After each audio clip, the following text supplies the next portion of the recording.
Napiyang algaw tada ngamin wawahi. Ya topic na yung video tata ay panggap kaya FPIC process or the Free Prior Informed Consent process. Hapu kaya plano da nga magpatadar kaya dams kay Kabugao, ya Genmed 1 sa Genmed 2 hydroelectric power plant, ay pabehan tada yun mahignan ya FPIC process nga makuna. Dapat aware tada ki process nga idi, seno amu tada ya rights tada or ya karapatan tada bilang miyembro na ya indigenous community.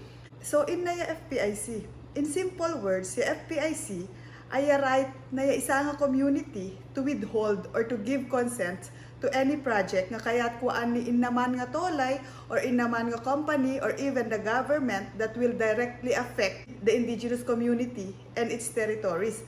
In addition to this, indigenous people ay dapat agidaya maki-negotiate, agidaya sumeng mang design ki project, agida mang implement, agida mang monitor, sa mang evaluate kidi nga project. Ya FPIC kidi ay mandated na ya United Nations to protect the indigenous people's rights. In the Philippines, we have the IPRA law or the Indigenous Peoples Rights Act of 1997 nga lintag nga nawa seno maproteksyonan, ma-promote, sa ma-recognize the indigenous peoples. So under the IPRA law ay na-establish yung NCIP or the National Commission on Indigenous Peoples nga agida ya mang safeguard kaya rights na ya IP communities. So mang agida ya mang implement kaya IPRA law for the IP communities. So in na the indigenous peoples. The indigenous peoples are peoples who share the same language, who share the same culture, same customs and traditions, who occupy the same land since time immemorial. So, umangka na tada nga isnag. Tada ay IP community tada. Atan sarili tada nga language, atan sarili tada traditions, atan sarili tada nga identity. Nga sa bali, kaya majority na itolay kay Pilipinas. So unlike the majority of the people of the Philippines, the indigenous peoples ay consciously pinaglaban da identity da. Pinaglaban da karapatan da nga i-practice to same nga customs and traditions da nga minana da pakam kada tu nagagayatan da. So dato na duman da majority kay Pilipinas ay inadapt da ya traditions da tumananakop. Umangka da Spanish iti kaadwang kay Pilipinas ka tolay sa lugar ay inadapt da dayan. May daya IPs ay akan to practices da ay na-retain da through the test of time, to practices da ay atangkam inging gana tatta. So the IPs are vulnerable. Tanda nga vulnerable daya IPs. Tanda kasapulan daya protection na government. Amuta da nga lugar daya IPs ay usually underdeveloped or undeveloped kasi mostly adayu nasulit i-access. So, yung natural resources da ay most of the time intact. So, aka maiwasan nga atanda nga mayat nga lumna ki lugar kiyan taseno i-develop da yung lugar. Which could be a good thing, you know, it could help the communities kasi most IP communities are actually poor. So, yung kung may development na darating, it could help them. But at the same time, mas maraming incidents na ang mga pumapasok sa IP communities are not there to help the IP communities for good. So, mas marami yung gustong i-exploit yung lugar, gustong nakawin yung mga natural resources. So, tuyan atanya IPRA sa FPIC nga sumeng kada-tada. Lianan tadaludin niya FPIC, adutulan ni Bako ina. So, free prior informed consent, isa-isaan tada. Free, meaning, yung consent ay needed na yung IP community freely and voluntarily. Without coercion, akan da ka pinilit. Without intimidation, akan da ka pinapanansing. So without bribery, akan da ka pabinayadan. And without manipulation, akan da ka ugohan. Sino malakdalaya trust mo. So dapat, no atan maweki ang lugar ay open da kikaw. Ta lugar mo yan, pag-aari mo. Maweda kumatok kikaw, mahadang da permisyo nga lumna. Ay dapat open da. Sa marunong nga word ay prior. Meaning, dapat ya consent ay inadang da nga nasapa. Aka mabalin nga maweda kanin ay iko ami din nga building, awon na maawain, nalpasin. No. They have to ask for your permission prior to building or doing anything. Informed ay idingin to process nga ideda kaya IPs yang amin nga information about this project. So, advantages, disadvantages, pros, cons, scope, location, everything about this project, the IP has to be aware of it before they can give their consent. So the consent is collective, communal. Akan mabalin nga si Sato lay mangidde, akan mabalin duwa, akan mabalin talo, akan mabalin apapula ya mangidde ki consent kiyan. Ya consent ay dapat magayat kaya whole na ya community. It's a community-based decision. It's a collective decision of the community. Yung flowchart, paano na yung FPIC process. Before da makaala ka certificate of precondition or certification nga issue na yung NCIP, sino makawada ka project kaya IP territory, ay dapat surutan da yung process nga idi. Muna ay magpasa da ka application to the regional office. I-review na yung regional office yan. Dapat kompleto yung documents na yung application da umakiya size na yung project, manudahon maawa na yung project, ina yung magiging effect na yan or impact na kaya community, yung location na yung project, yung people involved, basta ngamin dapat kompleto ka-details.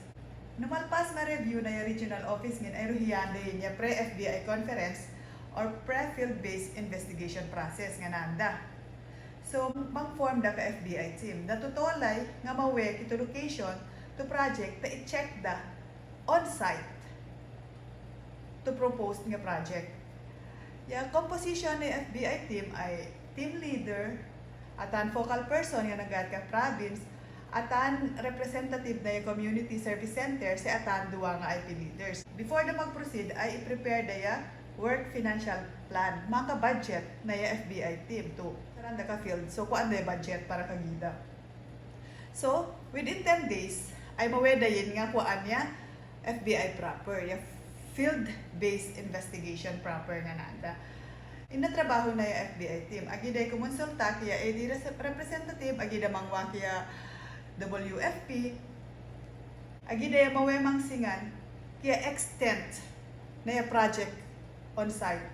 Agiday mang-identify kaya elders nga maibulon ki team da. Sa agiday mangwa kaya report or recommendation panggap kiyan nga project. Ay namasingan to FBI team nga to area ay akan maapektaran yung ancestral domain na yung IP sa awan nga talon or pamumaan or hunting ground na yung IP nga maapektuhan, mag-issue da ka CNO or Certificate of Non-Overlap. Dikan, anong dangin ito yung project ka CEB or Commission and Bank, tagi din to mag-deliberate sa pagdesisyonan da yun, daya apu panggap kaya project nga idi. May no maapektaran yung ancestral domains na daya IPs, tuyan niya ang start da kaya FPIC process. So, magkakaroon na ng pre-FPIC conference. Mangwadayin ka members na ya FPIC. So, ino da yung members na ya FPIC dapat? Atan isa nga provincial officer nga agi na team leader, atan provincial legal officer, engineer from the provincial office again, to head na to FBI team se duwamanin nga IP leaders. Yep, FPIC team ay agida yung call kaya First Community Assembly. Na yung mandatory activities kaya community assemblies. Dapat mangidya na ka notices, magpa-skill na ka notice nga masingan nga mintolay. Sino aware ya tolay kaya project na umakid di. Ibahada ya date, time, purpose na ya project and place na pangipananda. Kaya First Community Assembly ay i-validate da to FBI report. They will identify the elders and leaders. There will be an orientation panggap kaya FPIC process. There will be a decision-making or consensus building process. May involve the NGOs. There will be arrangement of conflict or dispute resolution by the chosen IP leaders. I-set the dates sa time na second assembly. Note that all community assemblies should be done on the Indigenous Peoples territory. Kaya second community assembly ay mag-present the two applicant kito project dangin, kaya community. Di kan ibahadangin yung operation plans, scope and extent na yung project da, costs, benefits kaya community. Sa in the advantages and disadvantages na yung project, in na yung plano da to avoid or mitigate the adverse effects of the said project. Tapos, no atan experts or independent persons nga na-hire na yung FPIC team or na yung NCIP, dapat mahuni da payang kaya second assembly sino i-present da paya findings da about the said project. mabalin pe nga mahuni de NGO si other civic organizations na community. So umang open forum ni din kada community leaders, si elders to present their views and concerns regarding the project. And then the next step would be consensus building period. Idin ay to decide the community as one no idde the consent da when no akan kidi nga project. No maddi the community kaya project ay mangwada ka resolution of non-consent. So no nauway ang resolution of non-consent, mabalin mag-request for reconsideration ya applicant kaya project. So mag-request siya for reconsideration. So mag-call da ka another meeting. So it will go through another community validation. Ay naman din talaga ay IP community no nanda talaga ay di kan malpasin awan into project mabalin manin usiyan na to applicant nga ruhiyan kangudo ka regional office nga mag-apply ulit. It's their prerogative.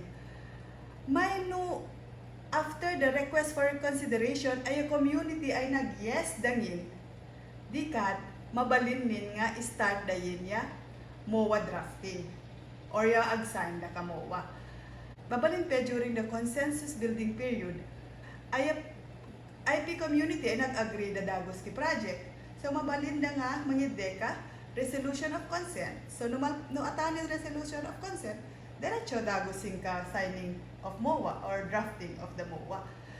Basaan ko tagay dapat yung contents ni MOA ne. Dapat inclusive of dates and duration of agreement, detailed benefit sharing provisions and its monitoring of the implementation, mitigation and resettlement plans for potential risks and redress mechanisms, provision in case of merger, reorganization, transfers of rights, acquisition by another entity or joint venture, list of responsibilities of the company on the affected community. So detail na to funds the inay responsibility niya applicants, inay responsibility niya IP community. So remedies and penalties for non-compliance. So ito yan yung details na yung MOA dapat kompleto. MOA has to be written in English, Tagalog, and the local language or the local dialect. Dapat kasi i-present na yung MOA kaya community ne. Ay dapat before mag-sign yung community, dapat maawatan na yung IP community kanapiya yung MOA before they can sign. So after all of that, nalpasin na signan, kaya posting of bonds. Ngayon, hindi nga band ay IPRA nga umangka pondo na yung applicant nga mausar ka dan use for the IP community nga maapektaran habang ongoing yung project. So marunungin ay may pasa ka RRT or Regional Review Team. Yung RRT ay agida mang review sa mag-file kaya report regarding yung FPIC process. Siya dala maipasa kay Regional Director for his or her review. Sila maipasa kay Ancestral Domain Office ay i-review pe na ya Legal Affairs Office. So masingan ta dan ya process talaga na ya FPIC ay adadto.